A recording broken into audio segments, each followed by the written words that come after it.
So let us begin. What has happened so far and what is the goal of today? What is kind of the preview for the upcoming weeks, months, and hopefully years? So more than 30 artists and civil society actors from all over Europe have worked in the past months on a project identifying the challenges, but as well the opportunities that especially the COVID crisis has brought to the cultural field. And today we want to make a deep dive on the results and discuss together with our guests from the artistic and political field 3 main questions. So first, we want to identify the current challenges that artists and creatives are facing, especially in the light of pandemic that changed so much for us. And at the same time, we want to let the policy experts know what is needed, what we kind of as cultural actors need to overcome these challenges. We want to identify what is necessary as a next step for a cultural COVID recovery and how projects like Europe Take Part can play a role in overcome these challenges. And at the end, we will find out how a digital platform, such as the new funding module of the European Hub, can help in finding resources and connecting stakeholders with each other. So if you are a cultural practitioner yourself, ideally at the end of this meeting, you will leave with plenty of new information and funding ideas, how to fund your project and how to connect with like-minded people. We will start first with some welcoming words by Irmgard Maria Fellner, the Deputy Director General for Culture and Communication in the German Federal Foreign Office here in Germany. Later on, we will discuss with Katja Kessing, Head of the Visitors Program of the Goethe Institute, and Raffaela Hobach, Senior Project Manager at das Progressive Zentrum, the details of the new funding module and the project Europe Takes Part. And last but not least, we will scope in on a political level and discuss the challenges and solutions of cultural practitioners in Europe with our wonderful guests from the political, but as well the artistic field. We have today 2 artists present who as well co-developed this funding module. We have Anastasia Lembeglova and Marko Terranova. And at the same time, we have 1 representative from the European Parliament, Salima Yenbou, who will give us an overview of what is happening on the European level to help creatives. So if you have any ideas, any questions, whatever, just please post it in the chat and please be part of this conversation. And if you want to know more about the technicalities of the funding module, please just stay a bit longer in this meeting room, because from 11 o'clock onwards, you can ask concrete questions to the project team. Okay, I have spoken now a lot. My last honor is to have to introduce you to Irmgard Maria Fellner, the Deputy Director General for Culture and Communication in the German Federal Foreign Office, and ask her a few questions. Madame Fellner entered the German Foreign Service about 3 decades ago. She had stations in Bonn, London, Sao Paulo, Washington, DC, and many more. And it's an honor to have you here, Madame Fellner. So welcome to this event. Thank you, Anna Maria, and hello to everyone. It's a real pleasure to be with you. Thank you. So if I can start with the first question, which is like rather broad, can you tell us why is the exchange with cultural actors such an important aspect of Germany's foreign policy? And at the same time, from your own perspective, which role do shrinking spaces play in this regard? Yes, well, first of all, I would like to thank Progressive Zentrum and Goethe Institute, who have really organized and initiated this project in such an impressive and effective way. I remember the conference, the summit of last April was really excellent.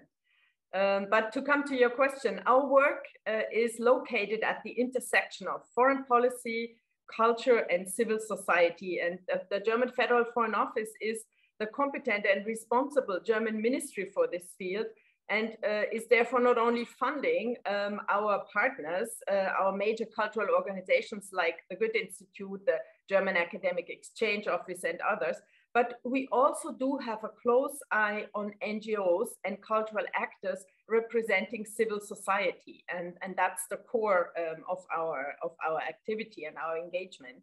And just to give you 2 prominent examples, Russia and Belarus are 2 countries where we do note shrinking spaces for civil society actors.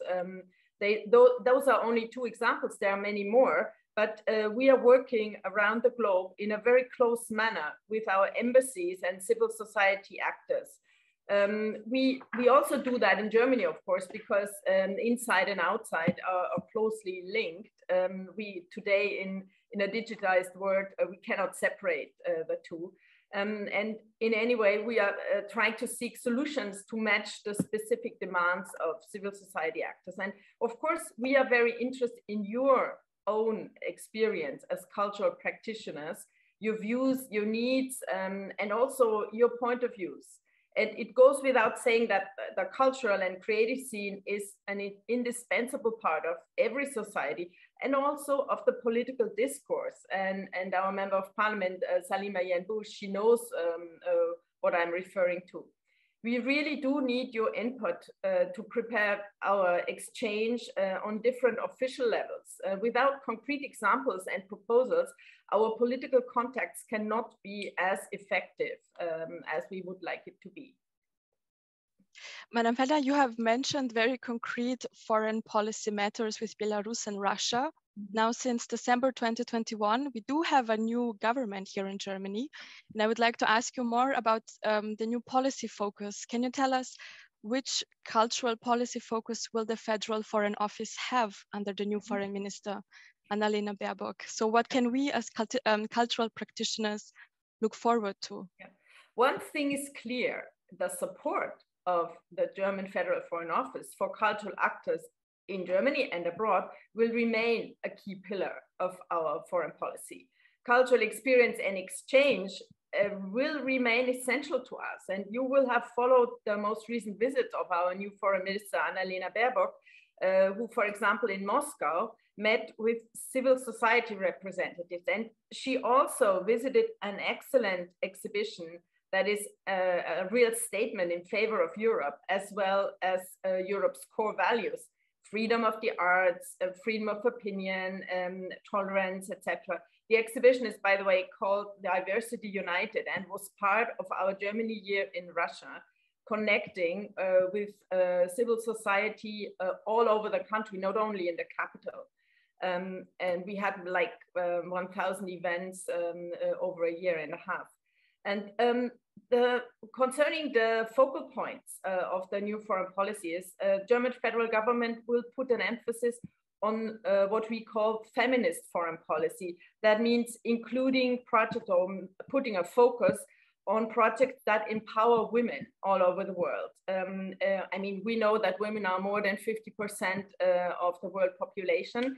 And as far as the United Nations is concerned, there are studies that prove that wherever women are included in a political process, in a peace process, the process is more sustainable and it will last longer. So we want to put an emphasis on women and empower women. And of course, having the first female foreign minister for Germany is also a very good signal in that respect. And then we have climate foreign policy. Of course, that's a key role. We have a Green Party as one of the three parties that carry the coalition government in Germany. And not only will climate policy play a key role in the political sense, but also in terms of our projects from the administrative side. So we will have a closer look on the carbon footprint that our projects have. Let's say participants have to use trains instead of airplanes wherever possible and things like that. So more on a practical way. And then we will put a focus on what we call urban diplomacy. That is the role that the communal level can play in the interconnection of civil societies. Because there's so many links between the civil societies on the level of cities, projects, there's a lot of trust going on already. So we will use this leverage and bring people into contact and foster a more down-to-earth approach and a more practical approach. Thank you for that answer. So you said that there will be several different focuses of the next kind of a period of the cultural policy. And we said as well that many sources of income disappeared as well for cultural workers during the pandemic. So can you tell us now which role can institutional actors like the Federal Foreign Office play in supporting these cultural practitioners? Yeah, we noted it during the Corona pandemic, and our guiding principle was we need to keep our partners going, because our partners, the contacts, the trust that was built over decades is of extreme importance. That is a richness that we will not let go. And of course, the creative ideas in difficult times are also something that is a lot of energy, a driving force for societies. And our bottom line was societies cannot afford to let culture disappear. It's the backbone of our civil society, of our identity, to say it bluntly. And so in order to preserve and strengthen the structures of cultural partners, the Federal Foreign Office has set up an international relief fund that was designated to organizations of culture and education. And the initiative was implemented together with the Goethe Institute and other partners. And so our aim was to support cultural and educational institutions abroad and let them have like an injection of fresh money and also attention, giving them the real impression that they are needed, they are seen, and that their contribution is really valuable. And we also, of course, did our best to act in as flexible way as possible within the restraints of our financial rules. I mean, we all know that German budget rules are really very severe, but we could, freeze some money and bring some IT hardware, infrastructure, etc., to our partners to survive in this extremely difficult period. And finally, with regard to difficult countries and authoritarian states, Germany really wants to to make more endeavor and kind of generate flexible solutions to support culture organization and civil society actors. And for instance, we are supporting cultural organizations in exile, far away from their own country, or we are offering scholarships or funding artists' residencies where society actors can also meet with people from other countries and share experience and get new energy from the kind of interchange, and also have cultural ideas that can foster a new beginning after the pandemic. Okay. Okay, thank you very much for this overview. You mentioned the International Relief Fund. We are here to speak about the new funding modules, so kind of the circle is coming back. Madam Mrs. Fellner, thank you so much for your time. Thank you for joining us today. And now I would like to start with the second part of this project introduction. Madame Fellner said before that civil society actors are the foundation of a vibrant democracy, that it's crucial to strengthen them and their spaces for exchange. And two people who are exactly doing that in their daily work and in the project Europe Takes Part are Katja Kessing, head of the Visitors Program Department of the Goethe Institute, and Raffaela Hobach, senior project manager at das Progressive Zentrum. Katja, Raffaela, you will introduce us to the project Europe Takes Part and explain especially how the new funding module works that can help artists and cultural practitioners to fund their ideas. First, my question would go to Raffaela. What is the aim of Europe Takes Part? Hello, nice to be here. So our main aim in the project is that we want to shed light on the central role of arts and culture professionals in Europe. I mean, they have suffered particularly badly from the pandemic. So showing their central role is most important to us. But then it's also crucial to us to look beyond the pandemic and draw attention to the general situation of cultural workers in different European countries, from the west to the east, from south to north, and also to European countries outside the EU. And since many of the artists in these countries are dealing with constraints may they be political or may they be financial. We want to use the possibilities of digital spaces to meet their needs. So in a nutshell, our goal is to empower European artists through the use of digital tools. Thank you, Rafaela. Katja, maybe you can kind of develop. I've heard that many events have already taken place in the project. And can you tell us more about this? So what happened so far and what is kind of the preview? Yes, of course. Good morning, Anna-Maria, and good morning, Mrs. Felder, Rafaela, and good morning to everybody here from Berlin. If you allow me, please, I would just like to add a little point to what Rafaela said before, because we, with this event, of course, we aim to advance the debate about what cultural workers in Europe need and how they can be supported in the best way. And as Rafaela mentioned already long before the pandemic in quite a lot of European countries, and as Mrs. Fellner also said, spaces for arts and culture have continuously been shrinking, and so have the resources for artists and cultural practitioners. And fortunately enough, there have always been local, civic, national, and European initiatives and programs to improve the situation, but not all of them, even if always well thought, did and do match with what is really needed. For example, during the pandemic, we could see several programs for artists, also in other countries, for immediate financial help, but some of them were more or less dedicated to cultural actors in the capitals or big cities and were not accessible to the thousands of independent practitioners and smaller institutions. So it's great what Ms. Felder said, that here in Germany, but also in other countries, we are launching this initiative really to support especially those people who did not have access to those financial and other helps. And that's why our funding module that we launched today was set up according to and directly in cooperation with independent European cultural actors. And as a hands-on tool, it can hopefully then present a step to support the multiple creative and so vibrant cultural scenes of Europe and their infrastructure. And as you asked me about our project so far, what has happened so far, yes, a lot has happened so far since we started the project in spring of 2021, already 1 year ago. And generally speaking, maybe it helps to understand that the project consists of 3 phases. First, we had a digital summit on 29th of April, and we created first a stage for exchange and discussions between European and not necessarily from the European Union, cultural practitioners and politicians. And politicians and stakeholders of the European arts and culture scene started a dialogue on current and future challenges of the European arts and culture scene.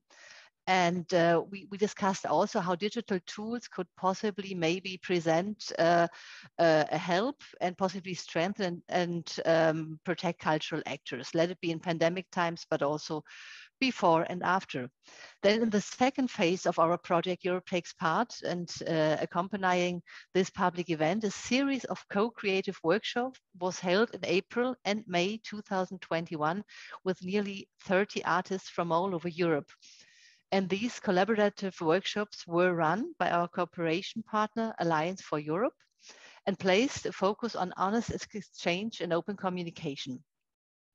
The participants, and I think some of them are present today, were first asked about their needs and then developed digital solutions in the co-creative process. During these workshop sessions, we learned from these artists that especially funding, or more precisely, the lack thereof, was the main obstacle for artists and their work in Europe.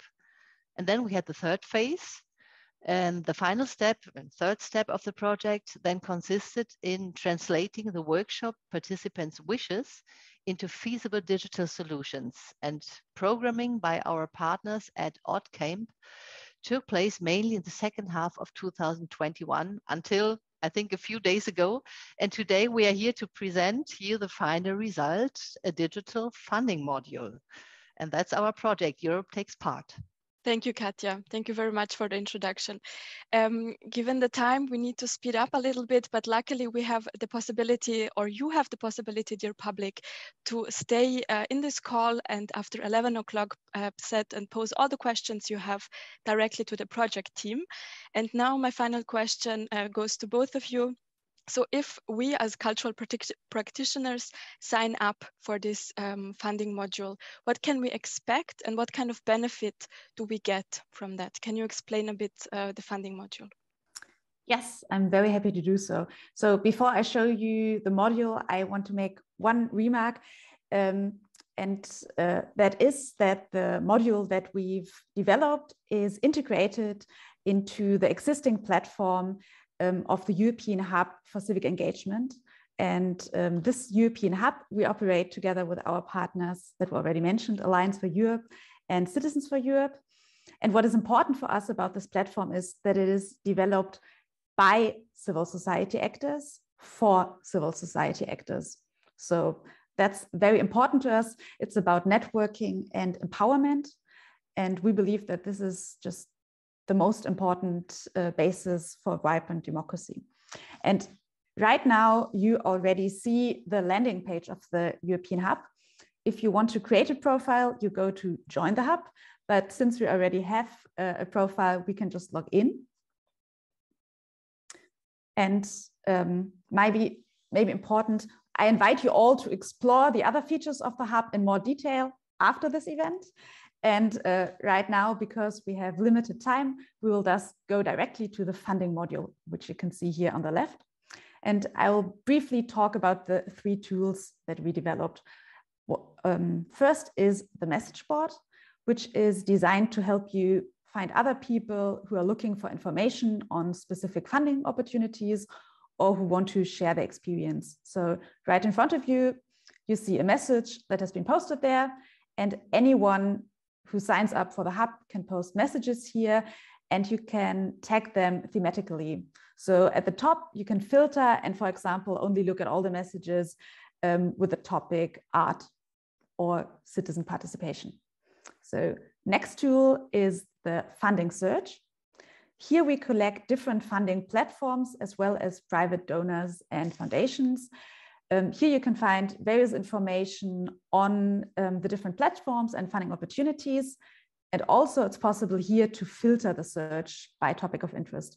So you can see, you can also look here, for example, for art and then here you see all funding platforms with the tag art. You can also look for countries or regions. So everything art funding in Germany or Europe, for example.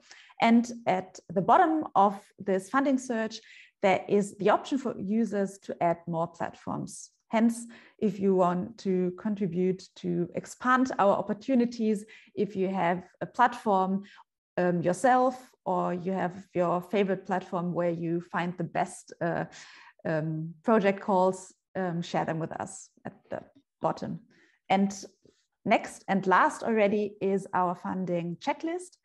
Here you can get feedback and support for the preparation of project applications.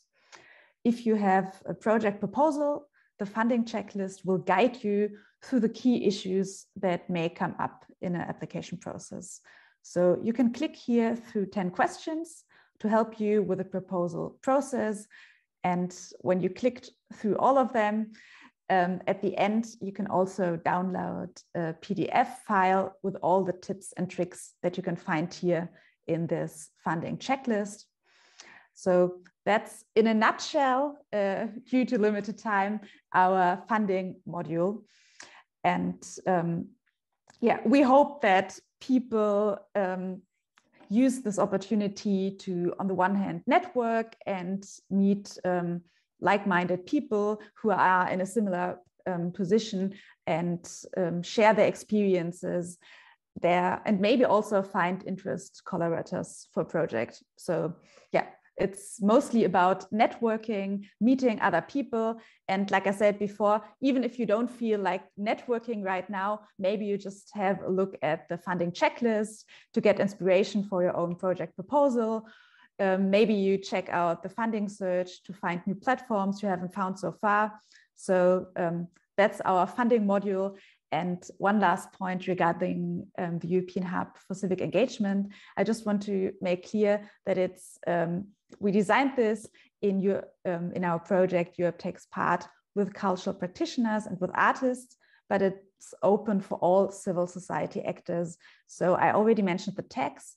You can, for example, look for the tag art, but you can also look for the tag media or technology. So all civil society actors are very much invited to use the tool. Yeah. Thank you so much. Thank you, Katja. Thank you, Rafaela, for the introduction of this tool. There are a few questions in the chat, but I'm afraid that we cannot answer them right now. So if you would be so kind and stay a bit longer after 11 o'clock, we can really answer all the questions in detail. And at the same time, this is an invitation to everybody. Join the hub right now, sign up. The link is in the chat, and let us as well know your feedback for that.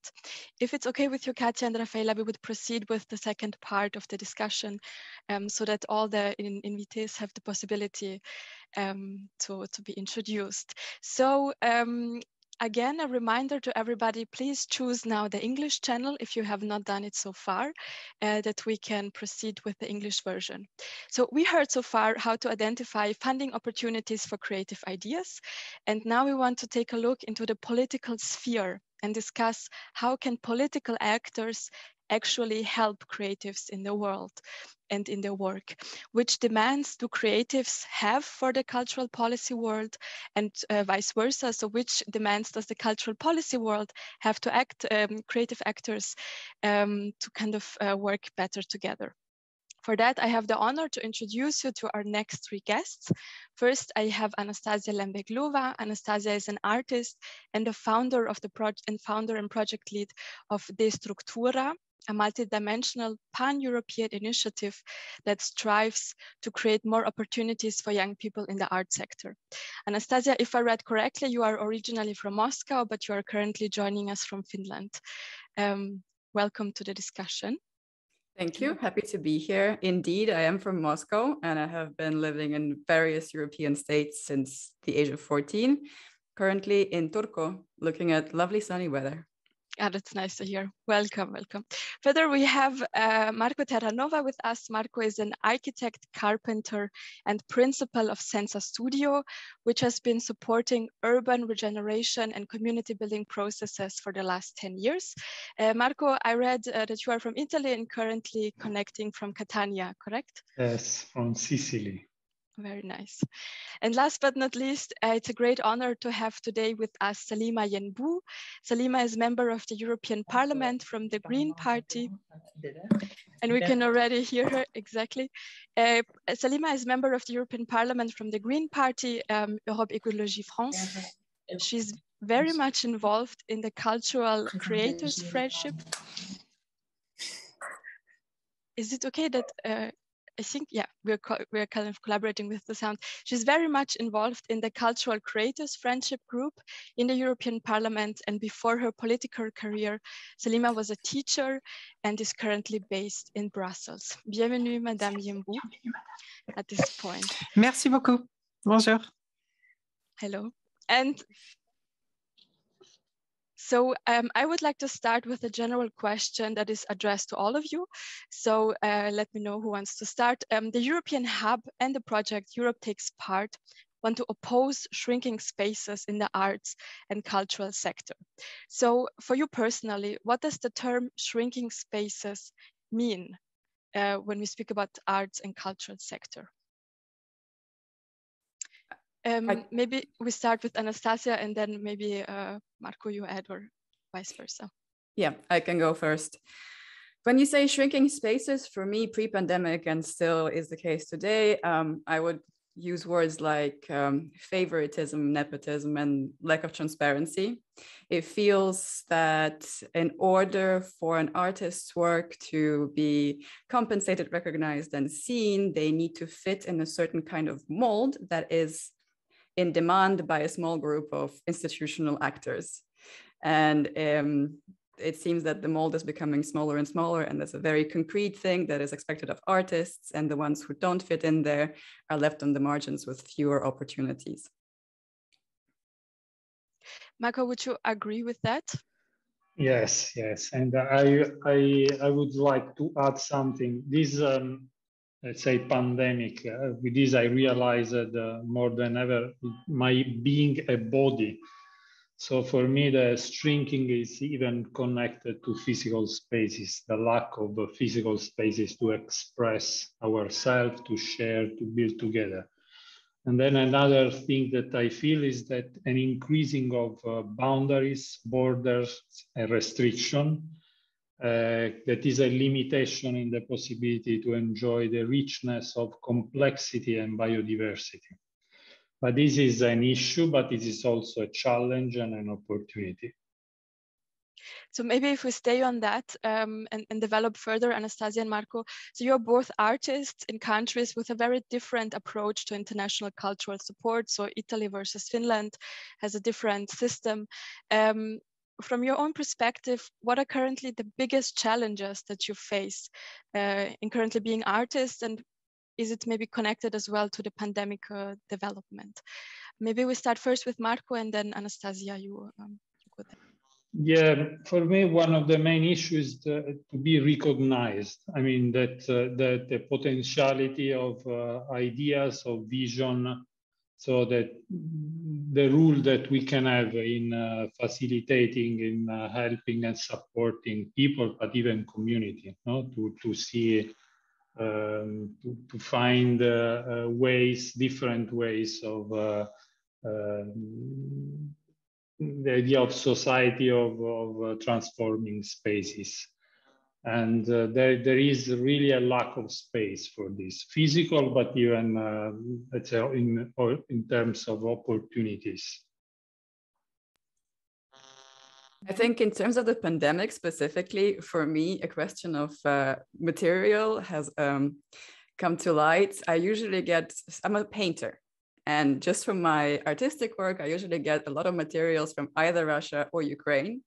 But because of new sanctions, restrictions, border controls, fewer opportunities to transport, it has left me in a precarious situation where I have to find new resources for the materials that I have grown accustomed to get from there. And when it comes to more global problems for artists, my NGO, Destructura, we work for young artists. We have set this up to mostly help ourselves and people who are like ourselves, trying to create a path in this world of arts in Europe. And I think a big issue is a lack of legitimizing one's work.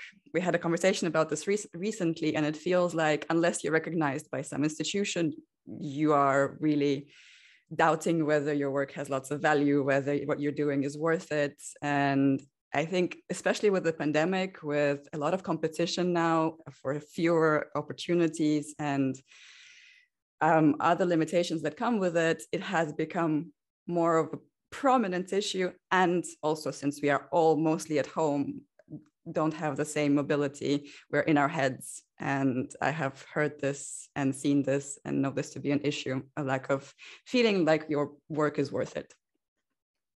So you both said being recognized is one of the main challenges to kind of approach as an artist, but unfortunately being recognized is as well connected with having the tools and kind of the funding to be recognized. Some of the, as you said, Anastasia, some of the creative projects that you are doing are actually depending on if you get the right material and this costs.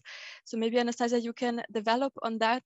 The Europe Takes Part project has shown that a lot of people in actually the art sector have difficulties or to some extent even lack the knowledge about funding sources. And to be fair, it's a very complex sector, especially when you apply for European funds. So did you try it out? To what extent can the hub support you in your work?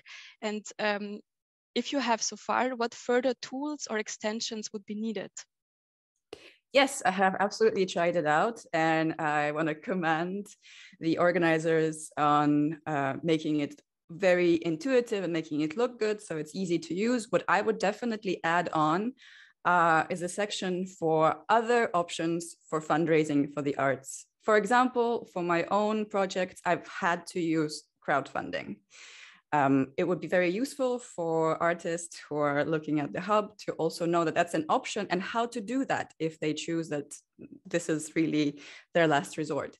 Another thing I would have on the platform as an option is sponsorships and collaborations with the private sector, to put it out there that if you have an exhibition that has to do with climate change, you can work with an organization that creates opportunities in that sector.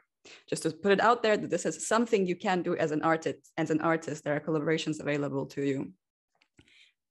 These are the kind of the things that I think are not there yet, but it's just launched. It's very much developing. I think it's also up to the community who's going to be on the platform to add those things and to make it sort of their space. And luckily, the hub does connect actors from different disciplines and have this interdisciplinary approach. Marco, would you agree? And what were your experiences with the tool, or what would be your needs right now and those of your circle in Italy when it comes to this funding platform?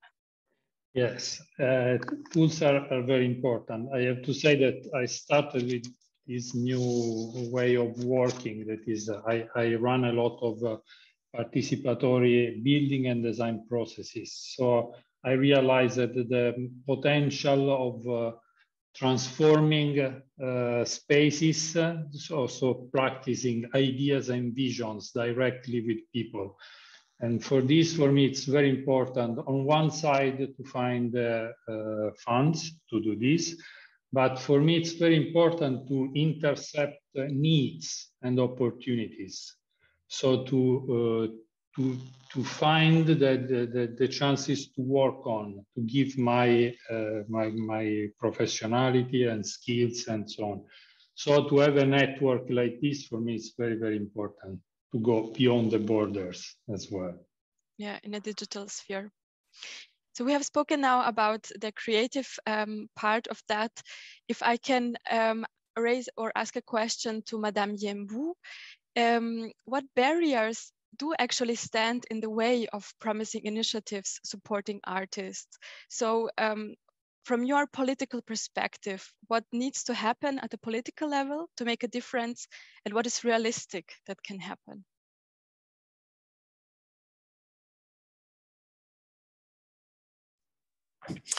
Alors, des barrières, effectivement, il y en a. On travaille justement à les repérer et ce genre d'échange est très intéressant pour justement pallier. Alors, un obstacle général pour toute activité qui serait liée à la culture en Europe, c'est la division des compétences. Effectivement, l'Union européenne a seulement des compétences de soutien. Donc, elle est limitée dans son champ d'action. On peut intervenir quand il y a un élément transfrontalier ou de mobilité des personnes. Donc, en matière d'échange entre artistes ou de projets à caractère multinational ou des œuvres. Donc, ça concerne la traduction, par exemple, ou les sous-titrages. Mais effectivement, ça reste une compétence d'appui. Les députés, soit de manière individuelle ou dans des regroupements, comme le CCFG, ou même la commission culte au sein du Parlement, sont là, premièrement, pour mettre la pression sur la commission et le conseil, ce qui n'est pas toujours très facile. Recueillir les avis des parties prenantes pendant nos rendez-vous, et c'est ce genre d'échange aussi qui permet ça. Et puis sensibiliser le grand public à certaines questions en parlant publiquement sur les réseaux sociaux, dans des interviews, donc essayer d'intéresser tout le monde à ces questions-là. Je pense que déjà les États membres devraient vraiment souscrire au principe selon lequel la culture est une priorité politique, au même titre que n'importe quel autre, et qu'ils devraient donc y concentrer autant d'attention et d'efforts au niveau des politiques, mais aussi des financements. On l'entend toujours, et là, nous, en France, on est en pleine campagne présidentielle, donc la culture est devenue quelque chose d'important pour tout le monde. Mais après, ça fait souvent pchit. Et malgré le fait, c'est vrai que moi, j'essaie toujours d'avancer deux arguments pour la culture. C'est la culture, pour ce qu'elle apporte, pour la santé, pour le bien-être, pour véhiculer des valeurs, etc. Et ensuite, il y a la culture, et ça, c'est un peu le deuxième argument que l'on met en avant au niveau politique, c'est le poids économique de la culture qui est énorme. Par exemple, en France, il est plus important que l'économie de la voiture. Et pourtant, les financements vont plus facilement aux véhicules qu'à la culture.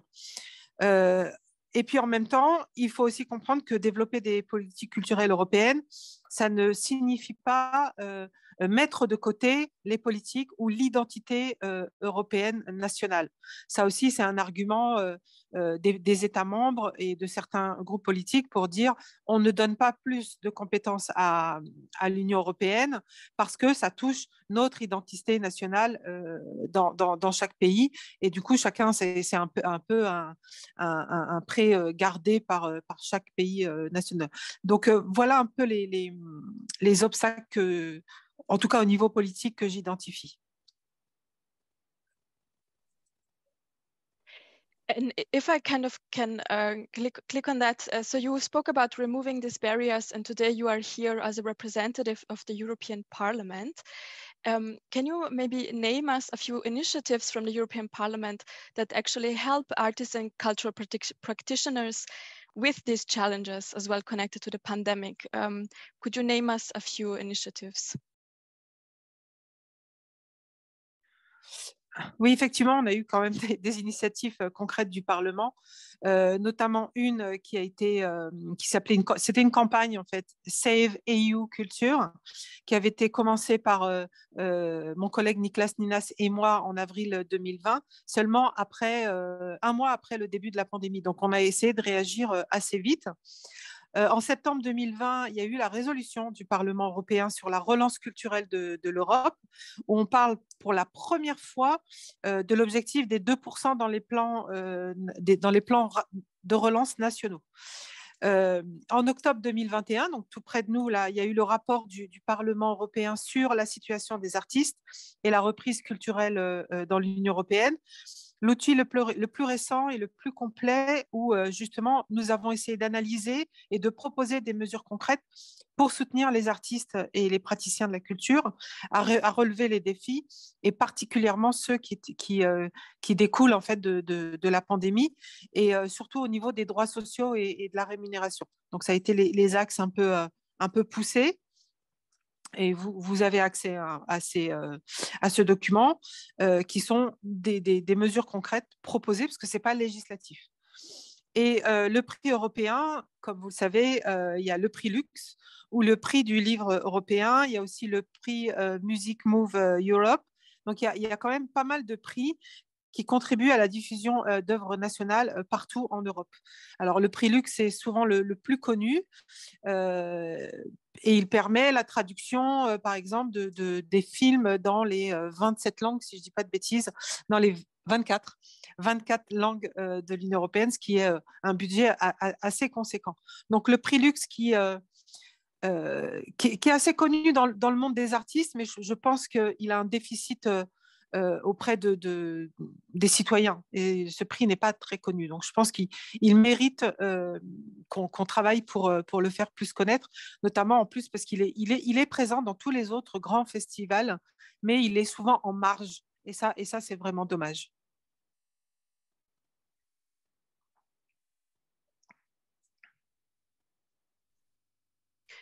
Thank you very much. Thank you very much, Madame Yembu, for this overview.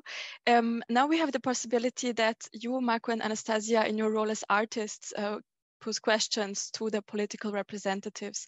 Would you have any questions that you would like to ask Madame Yembu?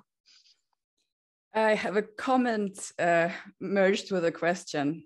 So you mentioned this marginalizing, this not really being known, or in my experience, taking seriously.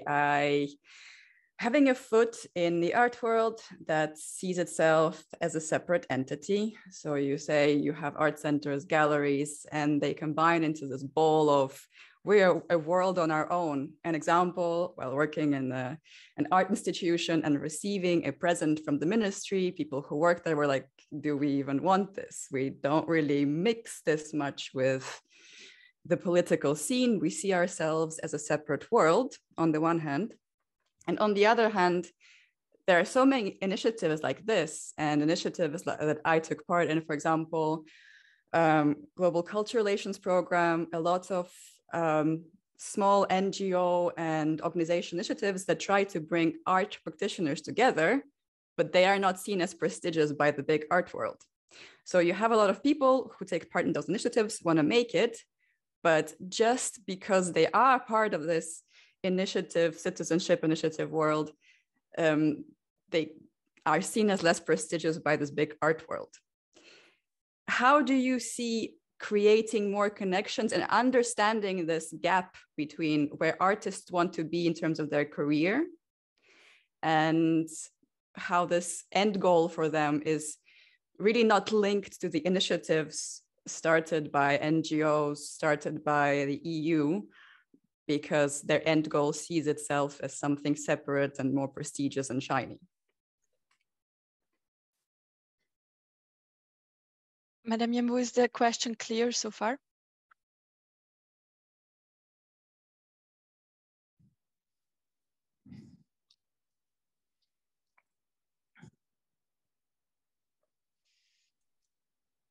I can summarize if necessary.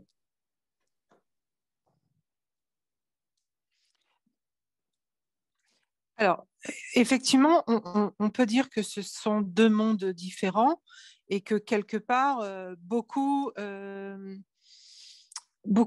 essaient d'arriver à cette connaissance, à être reconnus dans la partie un peu élitiste pour utiliser le mot qu'il faut et que vous n'avez pas osé donner. Donc, dans la partie élitiste, et ce conflit, si on peut le dire comme ça, il existe un peu partout. Vous prenez le sport, vous avez les pros et les amateurs. Donc, c'est un peu ça, je crois, ce que vous voulez. Alors, ces mondes-là, ils existent. Les liens que l'on peut créer. Alors nous, déjà, à l'Union européenne, on n'est pas dans des financements de projets ou de personnes déjà connues. On est justement sur des petits projets et qui intéressent des artistes indépendants. Et par conséquent, on a beaucoup travaillé tout à l'heure, je l'ai dit, sur la protection, qu'ils aient un vrai statut reconnus dans la société, qui leur permettent de vivre de vivre par leur art. Et ça, c'est le soutien que l'on donne pour que toute cette partie existe et qu'on n'arrive pas à seulement une élite et finalement on écrase les autres. Par ailleurs, il y a aussi tout le travail sur, par exemple, les plateformes numériques où on essaie de réguler ça pour éviter que ce ne soit que les grands films avec des grands noms qui soient mis à l'affiche, mais que les petits auteurs, les gens beaucoup moins connus, soient aussi reconnus parce qu'on les diffuse sur des plateformes européennes. L'idée aussi, par exemple, c'est de construire une plateforme européenne qui mettrait en valeur ces petits artistes. Excusez-moi, je dis petits, mais pour moi, ils sont aussi grands que les autres, mais je crois qu'on a compris ce que voulaient dire ces deux mots.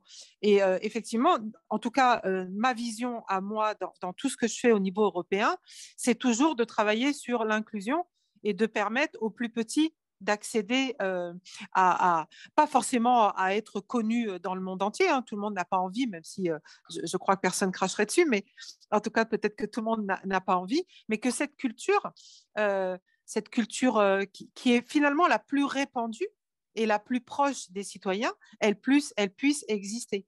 Donc, voilà notre manière, nous, de travailler. Mais je le répète, on n'est qu'une compétence d'appui. Donc, on essaie de le faire. C'est pour ça que je vous prenais l'exemple des plateformes.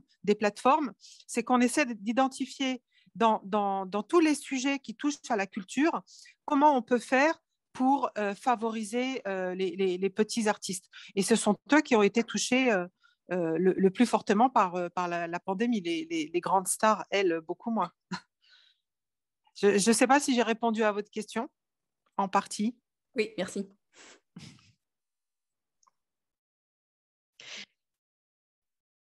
We have now a very interesting discussion on who can monetize better on the art and which kind of prerequisites are needed. Unfortunately, we have only a few minutes left of our debate, and I would like to pose the question first to Marco.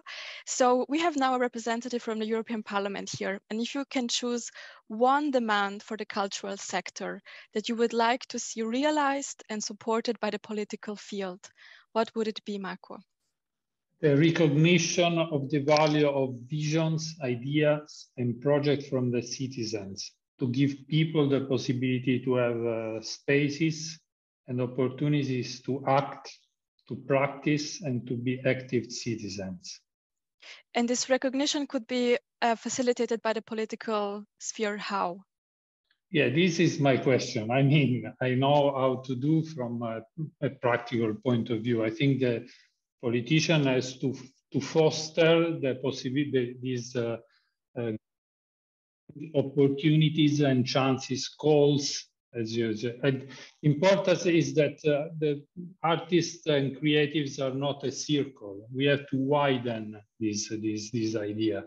Every citizen is a potentially is an artist. So for me, it's important to find ways to listen to people, because there is a great need to practice, not just to, in this world of rules and restriction, there is a need to practice, to express.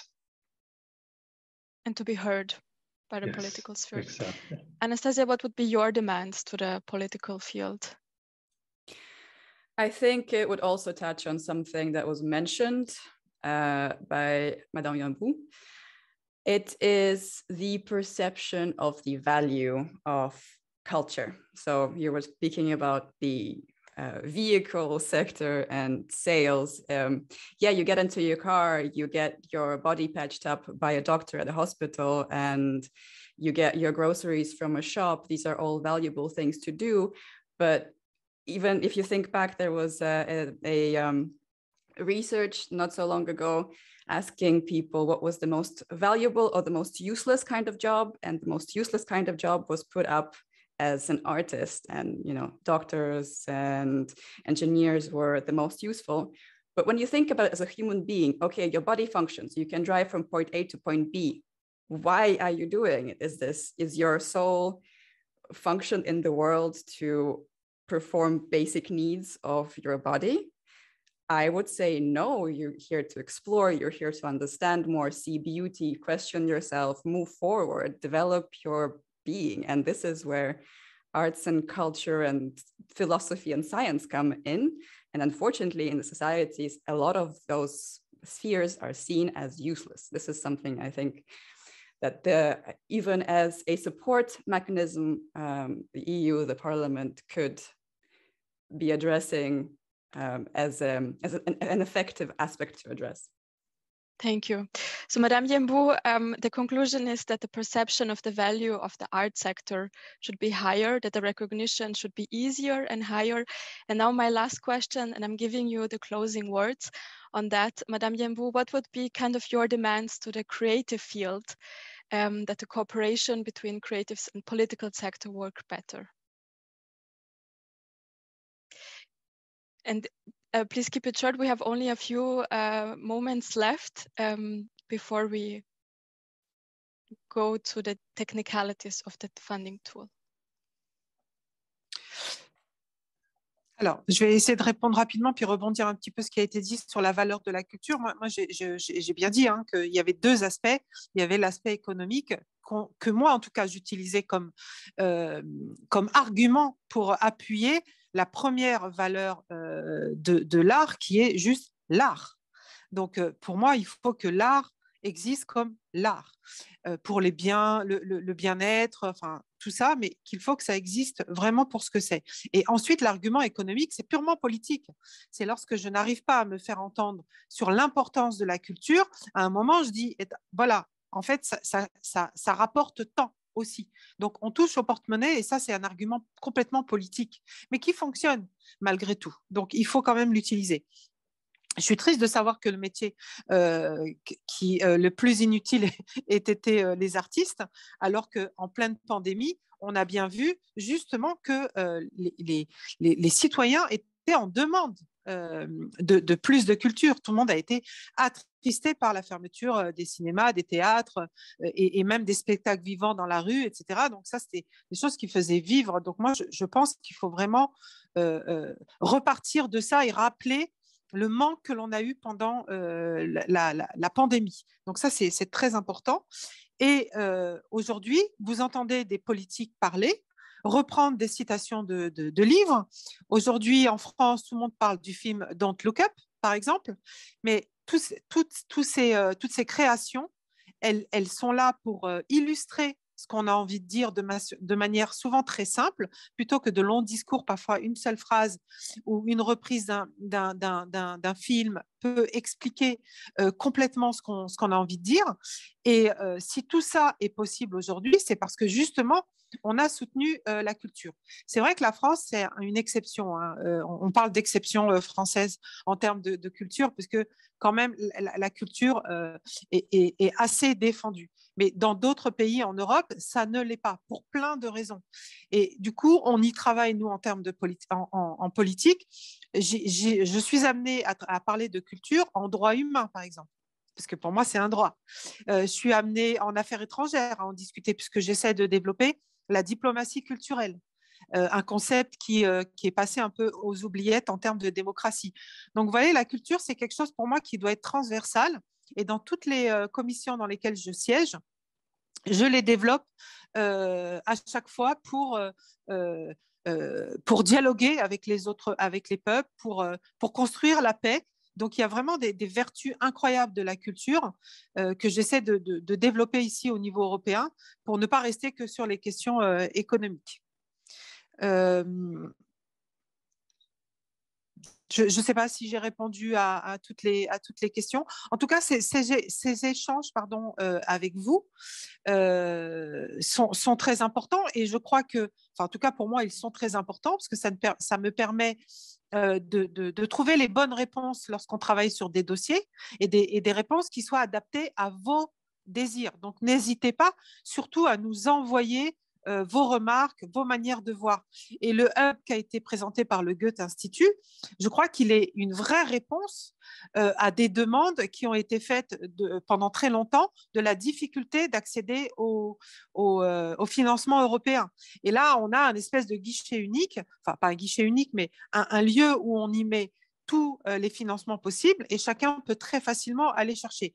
Effectivement, il est sans doute, on va sans doute l'améliorer. Je crois qu'il n'est pas parfait comme tout instrument qui débute, mais c'est grâce à toutes les remarques que vous avez faites que le Goethe Institut, que je connais bien, va améliorer ça. Mais c'est, je pense, une vraie révolution dans le monde artistique qu'il y ait un endroit comme ça où on puisse trouver toutes les informations.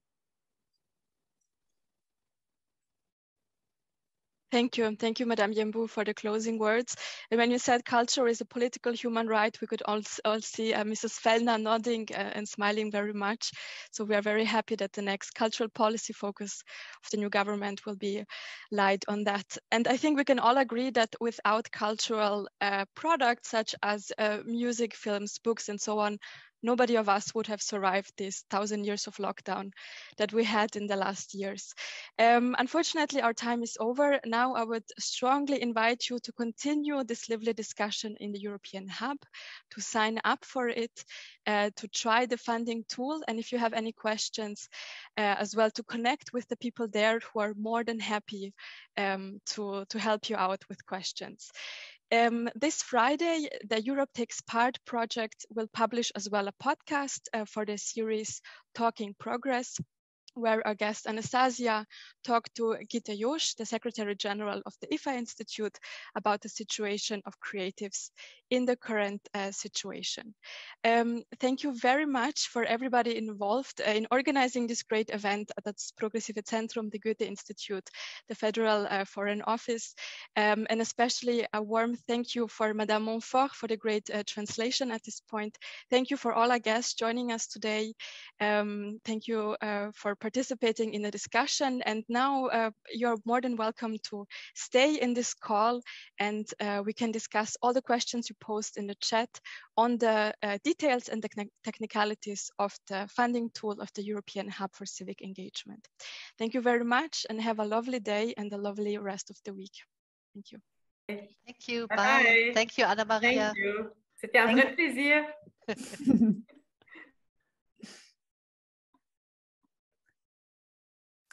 Thank you very much, Anna Maria. And thank you. Thank you. You did a we great have so job, many questions. Thank you. Thank you very much. So I will have to leave, unfortunately. It has been really a great pleasure. Kudos to everyone. And thank you so much. Bye-bye. Thank you. Yeah, thank you for being with us. Bye. Bye.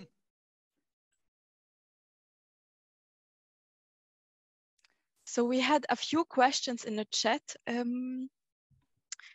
as well about the funding module, but we see who is still here and we continue the discussion.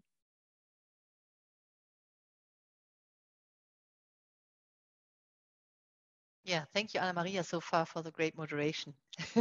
Thank you for the invitation. Pleasure to be here. Yeah, and really to see that people are interested and posing their questions. And I really enjoyed, but I mean, it's a difficult topic, so it's difficult to say enjoy, but I really liked the discussion that you had, Anastasia and Marco and Ms. Yombu. It was very interesting for me really to hear from you what you feel, how have you felt over the last month, 2 years, if not to say. Yeah.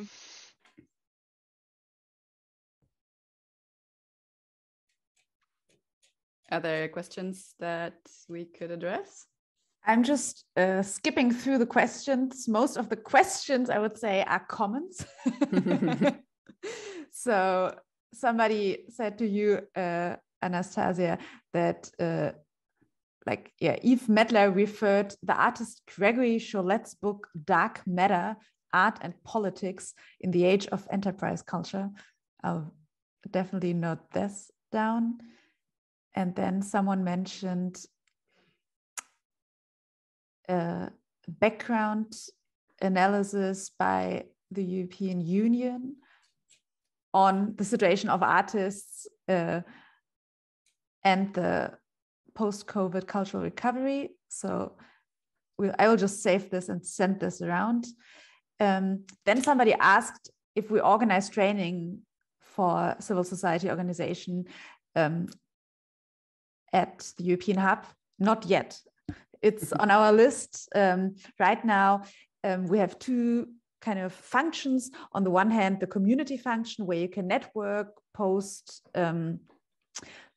stuff, find people to work with, and the funding module.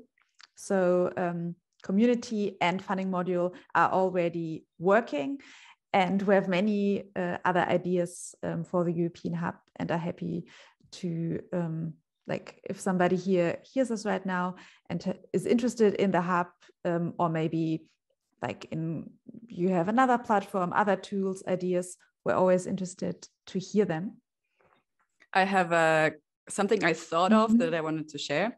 Oh, yes. I did the checklist and I went through the platform. And one thing I was thinking that could be super useful and not too hard to implement are contacts of people. Because in the checklist, you also mentioned that if you apply for a grant, you are... you'll do good to contact the people who work there and start the consultation with them in advance. So if the platform also had a database of the names of people who are connected to those funds, and maybe if people start contacting them through the platform, they will be more aware of the existence of the Hub, and there'll be more connections between people who actually work in these funds, organizations, grant institutions, and the people who apply for them from the Hub. Really good point. I already wrote it down. So having the contact of the people, of the person responsible for funding programs would be indeed a really good idea and easy to implement. Thank you. Welcome.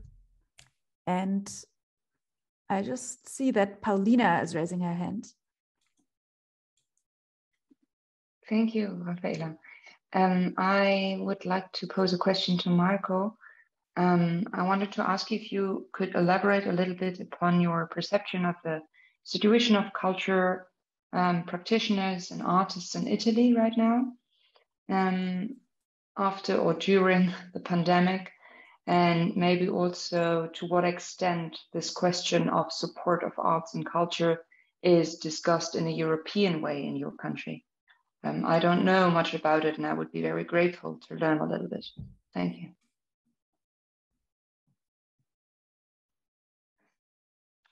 Yeah, I can see myself. Yes, it's a quite wide question, let's say. But I can't see myself. Wait a minute. But we hear you, so everything is fine. Okay, it's fine. As I say, it's a bit strange in this case because we have this economic insecurity for everybody, and especially, I think, for people that belong to this the field of cultural field or artist practitioner. And there was a really big issue about people working in the cultural field, in theaters and so on. So it's like this shrinking feeling. It's very heavy, and I think that there is a need for politics, strong politics about this, because there is quite a big difference in between the official cultural sector, let's say, with people that have their salaries and so on, and the freelance artist, no? That needs opportunities and needs, as I was saying before, needs a recognition, because recognition is very important, because if an administration, somebody recognizes the importance of your work, of your way of working, then you have a rule in society, no? And especially now that you don't have so many chances to meet physically people, this is important more than in other time, because there are less chances to be physical, no, in the space, in contact with people in this. Yeah, I don't know if maybe if you want to be a bit more specific, because I mean, I'm not, let's say, I don't have the all the sectors, let's say, under my view in a way.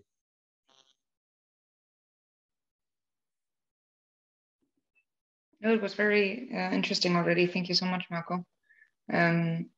Maybe one thing I was just wondering about is that if you were talking, for example, with friends or colleagues about it, or if you follow politics discussions about the cultural sector in Italy, does Europe play a role?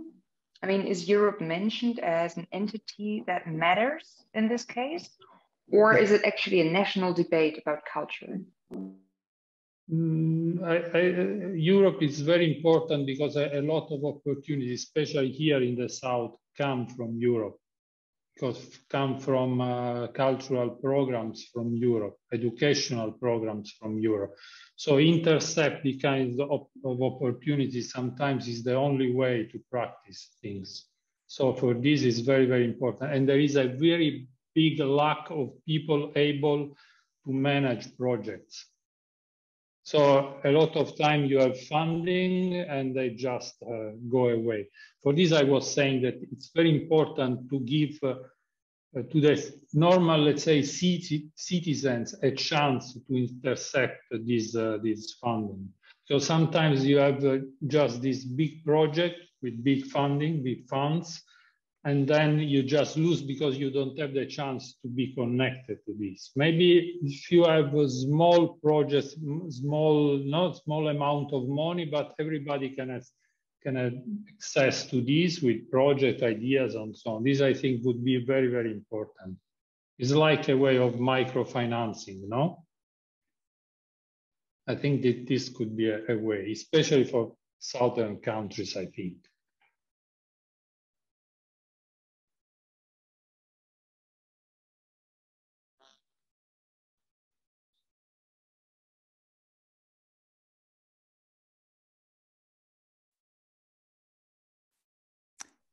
Thanks for being here, Anastasia. And Yeah. hear you soon.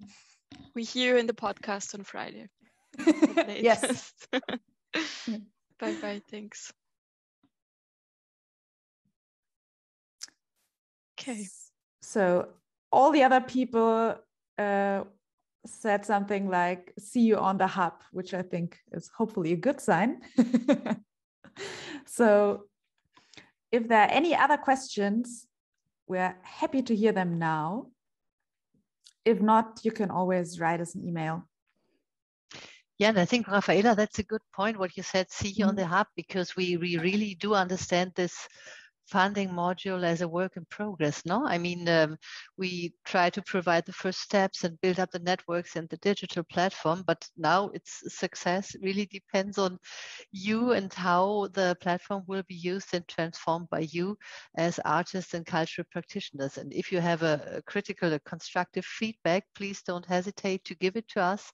And yeah, as you said, Rafaela, we're also very much interested in finding more and more new partners and synergies for the platform in order to make it really a good one.